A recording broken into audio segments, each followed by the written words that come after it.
When you introduced me, you ended with this transition into being a spiritual teacher. I wanted to clarify, I'm continuing to teach the things that I've been teaching. Mm-hmm. It happens to be some of the ideas and some of the principles that I'm beginning to include and integrate into what I'm teaching have, parallels inside spiritual practice. But I don't have an intention to, and that goes with the intention for the podcast, like, who am I?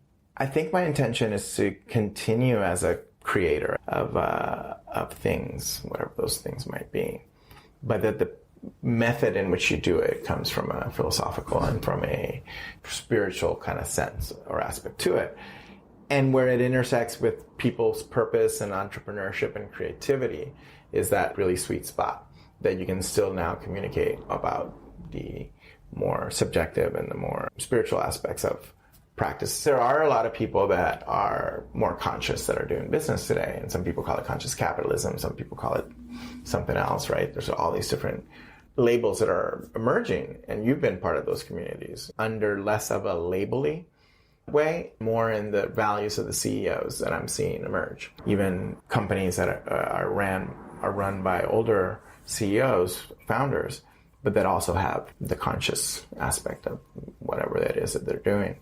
And it's really beautiful to see. So there is a space for spirituality in business.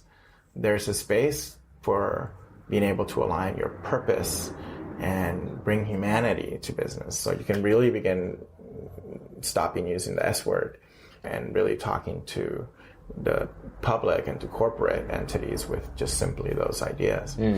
Purpose and human aspects. When you add human to it, it's the thing that's missing. It's the spiritual part, right?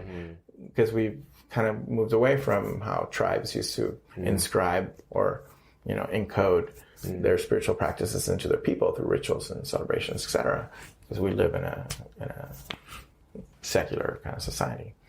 The clarification was that I'm continuing to do what I'm doing, but now merging all those things. Yeah, bring new tools. Yeah. So it's not because I want to avoid the label of spiritual teacher or of design teacher. No, it's what people say. I love your stuff because you also bring a spiritual dimension to it.